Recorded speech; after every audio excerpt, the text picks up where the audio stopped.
Elle était figée sur le trottoir, transpercée par la pluie. Sa robe de mariée lui collait à la peau, tel un souvenir douloureux impossible à arracher. Les voitures passaient. Les gens la dévisageaient. Mais Chloé Dubois ne bougeait pas. Son bouquet gisait, écrasé, dans le caniveau, le mascara traçant des sillons noirs sur ses joues. Puis une voiture noire s'arrêta. La vitre descendit. Une voix, grave et inconnue, demanda doucement « Est-ce que ça va ?» Elle ne répondit pas. Car comment expliquer un tel silence?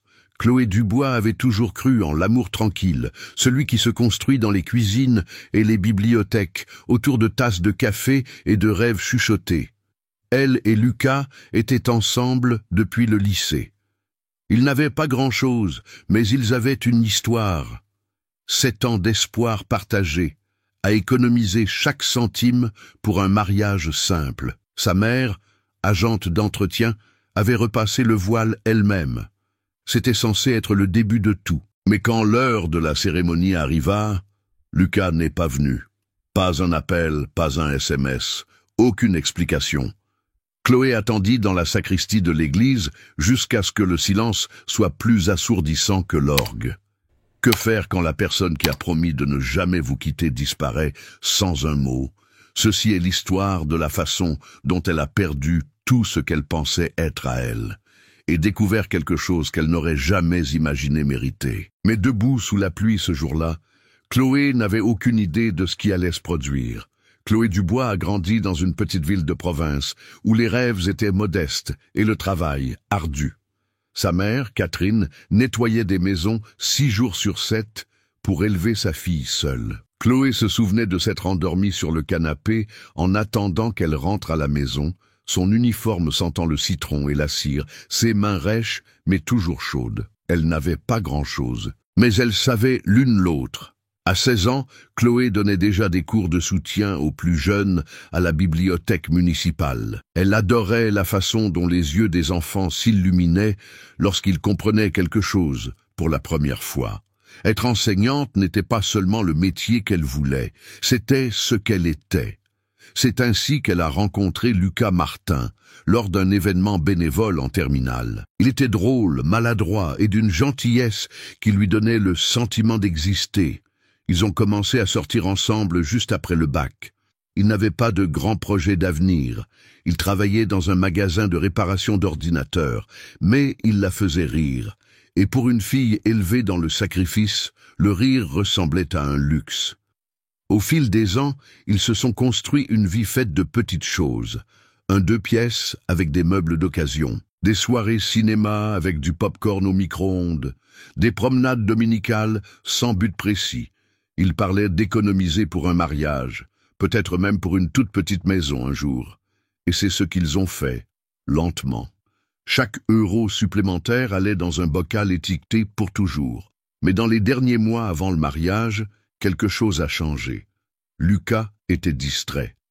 Lunatique. Il mettait ça sur le compte du stress, de l'argent, du travail. Il rentrait tard sans appeler, balayant ses questions d'un sourire forcé.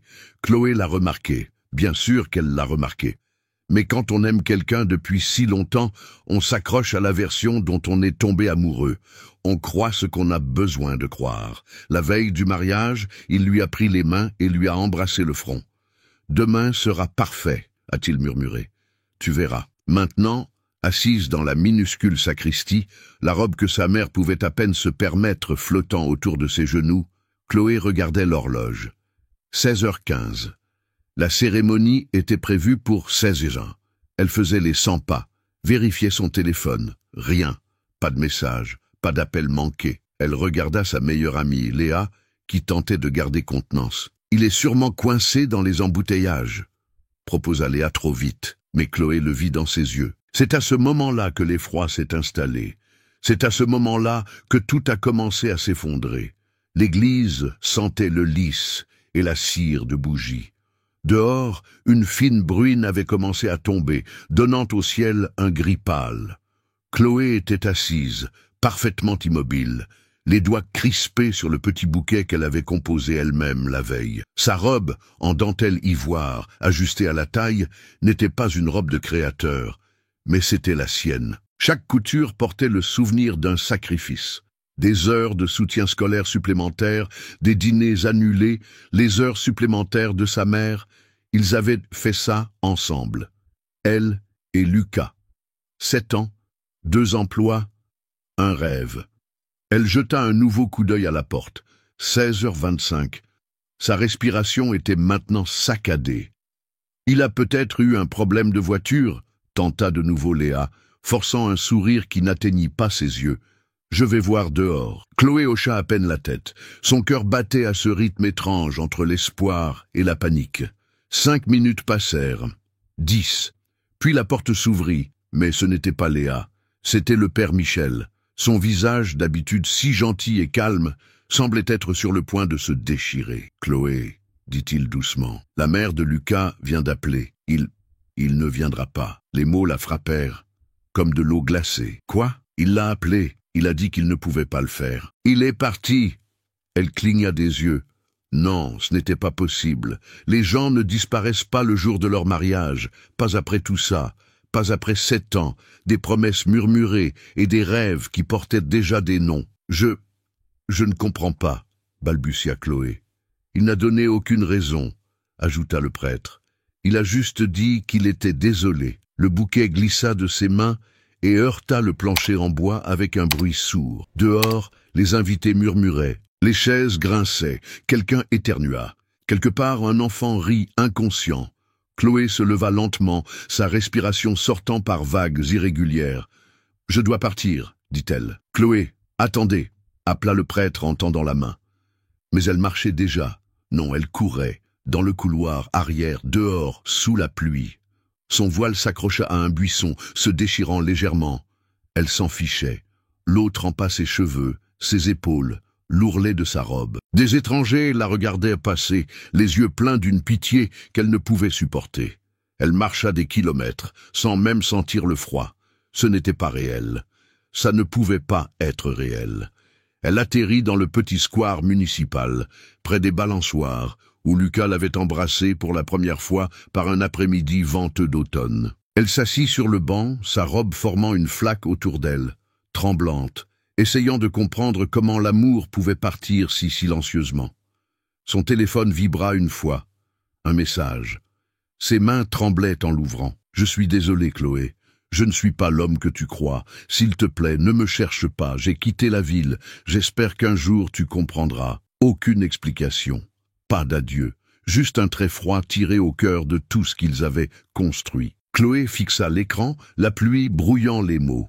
Et pour la première fois de sa vie, elle se sentit vraiment, totalement seule. Chloé ne se souvenait pas combien de temps elle était restée assise là. La pluie devint plus forte, puis de nouveau plus faible. Son téléphone, toujours dans sa main, clignota une dernière fois avant de s'éteindre. Elle le laissa tomber dans l'herbe à côté du banc. Tout était engourdi. L'église, le visage de sa mère, l'autel, les mots de Lucas, froid, tapé, définitif. Elle pensa à appeler quelqu'un, sa mère, Léa. Mais l'idée de parler lui semblait impossible. Qu'aurait-elle pu dire? Qu'on l'avait laissée comme une phrase inachevée? Un enfant passa en tenant un ballon rouge. La mère le tira doucement, lui chuchotant quelque chose, tout en jetant un coup d'œil vers Chloé. La pitié dans ses yeux atterrit comme une autre coupure. Elle finit par se lever. Les jambes raides, la peau froide, les chaussures trempées. Ses doigts effleurèrent la dentelle de la robe et elle faillit rire. Ce n'était plus une robe de mariée. C'était un costume, une blague. Chloé se mit à marcher. Elle ne savait pas où. Pas à la maison, pas encore. Cet appartement avait leurs photos sur le mur, leurs tasses dans le placard, un tiroir de commode rempli de t-shirts de Lucas. La simple pensée d'ouvrir cette porte lui donnait la nausée. Elle erra vers la périphérie de la ville, passant devant des magasins fermés et des bistrots silencieux. Son reflet dans une vitrine sombre, robe blanche, cheveux en désordre, traînée de mascara, et pendant une seconde, elle ne se reconnut pas. À une intersection, elle s'arrêta sous un lampadaire vacillant. Une voiture noire s'approcha. Élégante, silencieuse, trop propre pour ce quartier.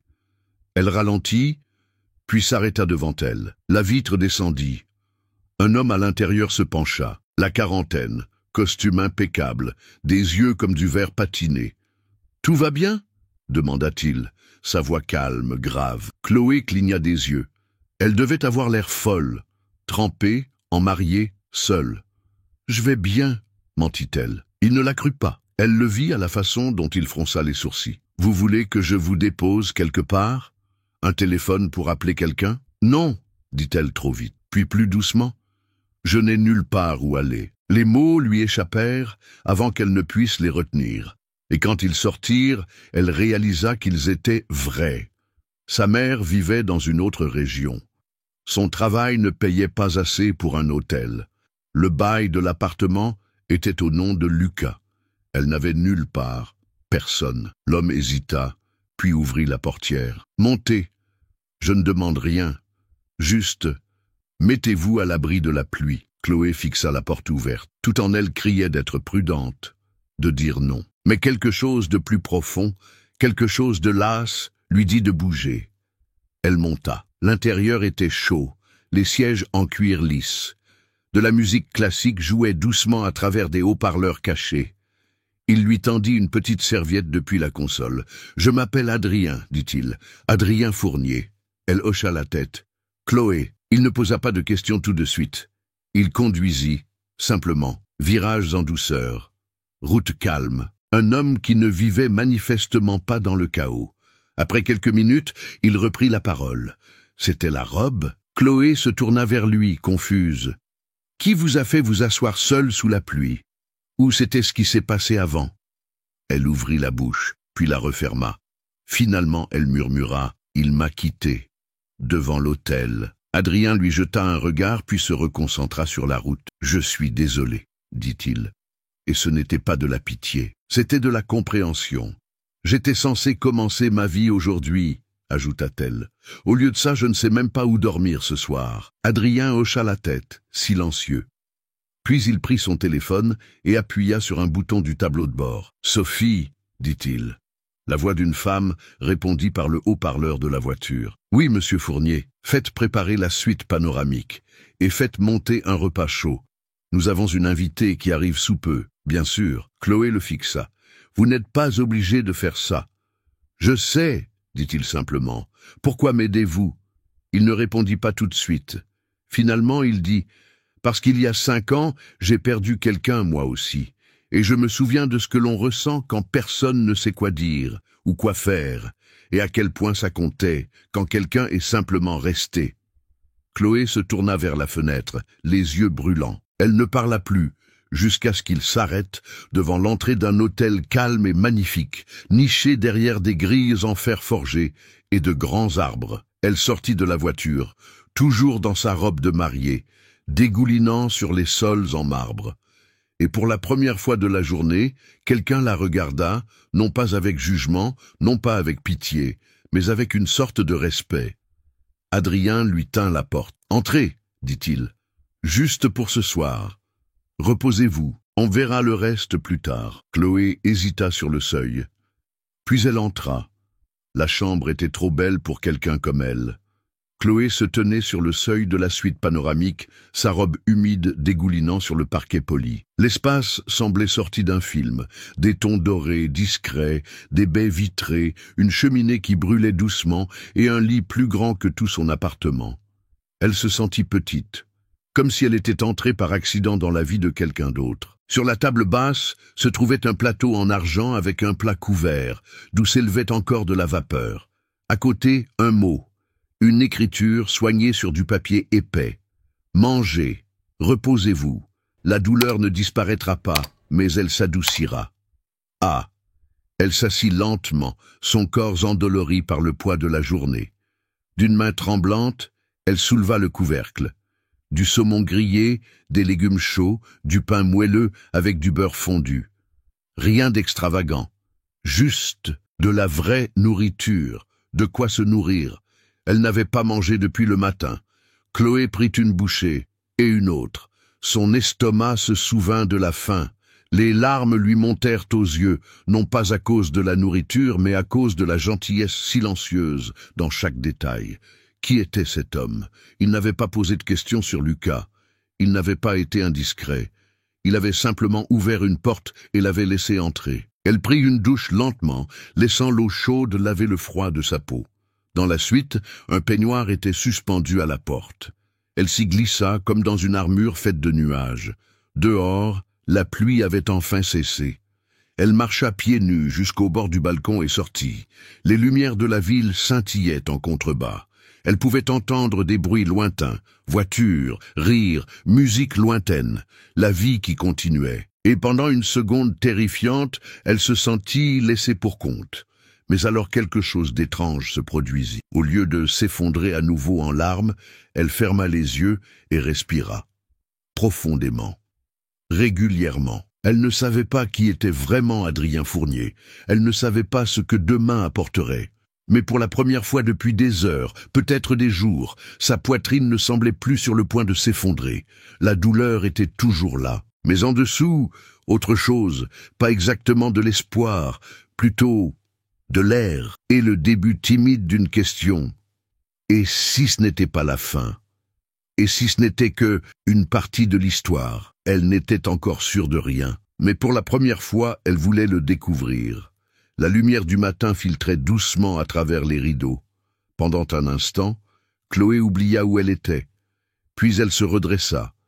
Le peignoir, le lit immense, le silence, tout revint. Et puis le mariage, ou le non-mariage. Elle expira lentement, pressant ses paumes sur le matelas. Des vêtements étaient soigneusement pliés au pied du lit. Un jean simple, un pull doux, des ballerines, tout à sa taille. Il y avait aussi un téléphone sur la table de chevet, tout neuf, accompagné d'une carte manuscrite. Ce numéro est à vous maintenant, sans condition. Utilisez-le quand vous serez prête. Ah, Chloé le fixa longuement. Sans condition. Elle n'était pas sûre d'y croire. Pourtant, elle s'habilla, mangea, puis descendit. Le personnel de l'hôtel la traita comme n'importe quelle autre cliente. Pas de regards en coin, pas de commérages chuchotés. Juste un respect tranquille. À la réception, le concierge la salua gentiment. « Monsieur Fournier a demandé si vous souhaitiez avoir accès au salon des invités, où nous pouvons organiser un transport si vous devez aller quelque part. » Elle hésita. « Pourrais-je utiliser un ordinateur ?» Bien sûr. Dans le salon, elle se connecta à sa messagerie. Des dizaines de messages non lus, condoléances, questions, ragots déguisés en inquiétude. Son école avait également écrit « Nous avons appris la nouvelle. Prenez tout le temps dont vous avez besoin. Vous nous manquez. » Chloé referma l'ordinateur portable et se massa les tempes. La vérité était qu'elle ne savait pas quoi faire ensuite. Elle ne voulait pas retourner à l'appartement. Elle ne voulait même pas le voir. Mais elle ne pouvait pas se cacher ici pour toujours, enveloppée dans un silence d'emprunt. Cet après-midi-là, elle erra dans le jardin de l'hôtel. Des allées propres, des murs couverts de lierre, un banc tranquille sous un saule. Elle s'assit, ramena ses genoux contre sa poitrine et laissa la brise la traverser. Puis elle entendit des pas. Adrien, vêtu d'une simple chemise grise et d'un pantalon noir, tenant 2 tasses de café. « Je pensais que vous seriez peut-être ici, » dit-il. Elle esquissa un faible sourire. « Je ne vous prenais pas pour un devin. Je ne le suis pas, mais je suis passé par là. Parfois, l'air frais aide plus que les mots. » Ils s'assirent en silence un moment. Puis, il lui offrit un des cafés. « Merci, » murmura-t-elle. « Pour le café ?» Pour ne rien demander. Adrien haussa les épaules. « Quand vous serez prête, vous parlerez. » Et, étrangement, pour la première fois, elle pensa « peut-être que je le ferai ». Les jours suivants passèrent à un rythme étrange. Chloé resta à l'hôtel, mais elle ne se contenta pas de se cacher dans sa chambre.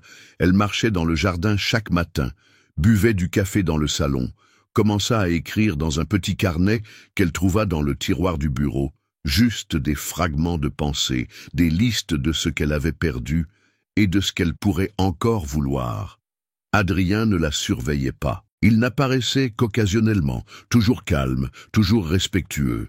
Une fois, il la croisa dans le couloir et hocha simplement la tête.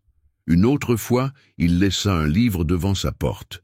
Lettre à un jeune poète. Elle le lut en une nuit. Cela remua quelque chose en elle. L'enseignement avait toujours été son encre. Sa classe à l'école maternelle lui avait semblé un foyer. Mais maintenant, ce travail lui semblait être une porte qui s'était doucement fermée. Pourtant, ça lui manquait. Le désordre, les rires, les petites victoires que personne d'autre ne remarquait. Un après-midi, Adrien l'invita à déjeuner dans une salle tranquille près de la bibliothèque. Juste eux deux, décontractés, sans pression. « Je voulais vous demander quelque chose, » dit-il après qu'ils eurent mangé. Elle se tendit. « Je rénove une propriété dans un quartier populaire. C'était censé être un nouveau centre d'accueil pour les enfants. Des familles défavorisées, principalement. Mais le projet a perdu de son élan pendant la pandémie. Maintenant, je veux en faire autre chose. Une école, peut-être. » Elle cligna des yeux. « Pourquoi me dites-vous ça? Parce que je ne veux pas seulement le financer. Je veux que quelqu'un le construise, le façonne. » Il laissa le silence s'installer. « J'ai lu votre CV. J'ai appelé votre directrice. Vous êtes le genre d'éducatrice à qui je confierais cet espace. » Chloé le dévisagea.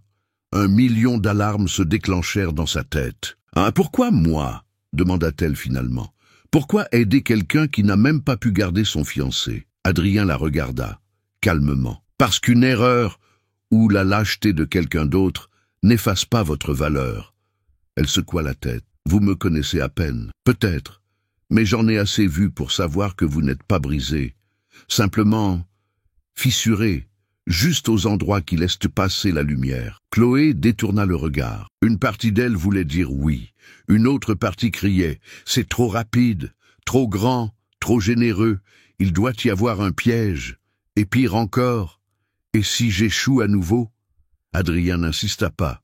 Il dit juste doucement « Vous n'avez pas à décider maintenant. » Mais la vérité était que la vraie bataille avait déjà commencé à l'intérieur d'elle. 2 jours plus tard, Chloé se tenait devant les grilles du vieil immeuble qu'Adrien avait mentionné. La propriété n'était pas glamour. Elle était calme, un peu oubliée, avec de la peinture écaillée et de l'herbe haute. Mais il y avait quelque chose d'honnête en elle, quelque chose de plein de potentiel, comme elle. Adrien attendait près de l'entrée, les mains dans les poches de son manteau. Pas de garde du corps, pas de presse-papier, juste lui. « Vous êtes venu, » dit-il, son sourire tranquille. « J'ai failli ne pas venir, mais vous l'avez fait. » Il lui tendit une clé, juste une. Chloé hésita. « Je ne dis pas oui. Je regarde juste. C'est suffisant pour l'instant. » Ils parcoururent les couloirs ensemble. Carrelage fissuré, casier rouillé, un gymnase où chaque pas résonnait. Mais à travers le délabrement, Chloé commença à voir les ombres d'autre chose. L'heure du compte dans cette pièce vide. De petits bureaux alignés avec des dessins éclaboussés de peinture. Des rires rebondissant sur les murs. « Je ne sais pas comment on construit une école, » dit-elle finalement. Adrien hocha la tête. « Alors, nous trouverons ensemble. » Elle rit, un petit rire inattendu. « Vous faites paraître ça facile. Je le fais paraître possible. » Pour la première fois, elle s'autorisa à croire que cela pourrait l'être. Cette nuit-là, de retour dans sa chambre d'hôtel, Chloé ouvrit son carnet.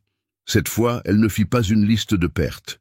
Elle écrivit « Quel genre d'école aurais-je aimé avoir quand j'étais enfant ? Où personne ne se sent invisible, où les enseignants ne font pas qu'enseigner, ils écoutent. » Elle continua à écrire jusqu'à ce que sa main lui fasse mal. Quand le matin vint, elle prit une décision. Elle ne frappa pas à la porte du bureau d'Adrien. Elle entra simplement, tenant le carnet comme un flambeau. « Je veux essayer. » Adrien leva les yeux. « Vous êtes sûr ? » « Non, » admit-elle. « Mais j'en ai assez d'attendre de me sentir prête. J'en ai assez de me définir par ce qui s'est effondré. » Il se leva. « Alors commençons. » Elle sourit. « À une condition. Bien sûr. Je veux avoir le dernier mot sur le programme. La culture, le personnel. Je ne veux pas être votre projet. »« Vous n'avez jamais été un projet, Chloé, » dit-il doucement. « Vous êtes la vision. » Ils se serrèrent la main, et à ce moment-là, vêtue d'un jean et de baskets, sans voile, sans hôtel, sans musique, Chloé Dubois dit oui.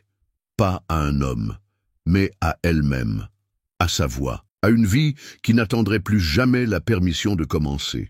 Plus tard, dans la soirée, elle sortit dans le jardin de l'hôtel, passant devant le même banc où elle avait parlé pour la première fois à Adrien. Elle s'assit, expira et leva les yeux au ciel. Il ne pleuvait pas. Il était clair. Et dans le silence, elle sentit quelque chose changer. Elle ne se sentait plus abandonnée, elle se sentait choisie. L'école ouvrit 7 mois plus tard. Elle s'appelait l'Horizon Nouveau. Elle n'était pas parfaite. Certains jours étaient désordonnés, bruyants, chaotiques, mais les salles étaient pleines de lumière, d'énergie, d'enfants qui se sentaient enfin vus. Chloé avait choisi le nom elle-même. C'était plus qu'une école. C'était une promesse. Que même au milieu de la perte, quelque chose pouvait grandir, que les débuts n'avaient pas besoin d'être grandioses pour être significatifs. Ils devaient juste être réels. Les parents l'embrassaient à la sortie de l'école. Les enfants lui sautaient dans les bras. Et chaque jour, elle enseignait non seulement les lettres et les chiffres, mais comment tomber et se relever. Un après-midi, alors qu'elle nettoyait de la peinture à doigts sur une table, un petit garçon lui demanda « Maîtresse Chloé, tu es mariée ?» Elle sourit. « Pas encore. Pourquoi pas ?» Elle fit une pause, s'essuya les mains et s'agenouilla à côté de lui. « Parce que je devais d'abord apprendre qui j'étais, » dit-elle, « pour savoir quel genre d'amour chercher. » Il y réfléchit. « Malin, dit-il. » Elle rit. Chloé ne savait toujours pas exactement ce qui se passerait entre elle et Adrien. Ils parlaient souvent, travaillaient côte à côte, dînaient parfois ensemble après de longues journées. Mais elle n'avait pas besoin de réponse pour le moment. Pour la première fois de sa vie, elle n'attendait pas devant un hôtel. Elle en construisait un jour après jour à l'intérieur d'elle-même. Et si l'amour revenait, il la trouverait plus forte, entière. Non pas parce que quelqu'un l'avait sauvée, mais parce qu'elle avait choisi de se sauver elle-même. Peut-être que vous aussi, on vous a laissé derrière. Peut-être que quelqu'un est parti sans crier gare et que vous vous êtes retrouvé au milieu d'une tempête que vous n'aviez pas demandée. Mais regardez-vous, vous êtes toujours là. Parfois, la chose la plus puissante que vous puissiez faire est simplement de ne pas renoncer à vous-même. Dites-moi, avez-vous déjà dû repartir de zéro? Partagez votre histoire dans les commentaires. C'est peut-être exactement ce que quelqu'un d'autre a besoin de lire ce soir. Et si cette histoire a touché quelque chose en vous, laissez un like. Ça aide plus que vous ne le pensez. Et si vous croyez que la guérison est possible, même après tout, abonnez-vous à la chaîne. Parce que nous avons encore tant d'histoires à raconter, des histoires de cicatrices qui sont devenues des cartes, de personnes qui se sont brisées et qui ont quand même trouvé le moyen de se tenir debout, comme Chloé, comme vous.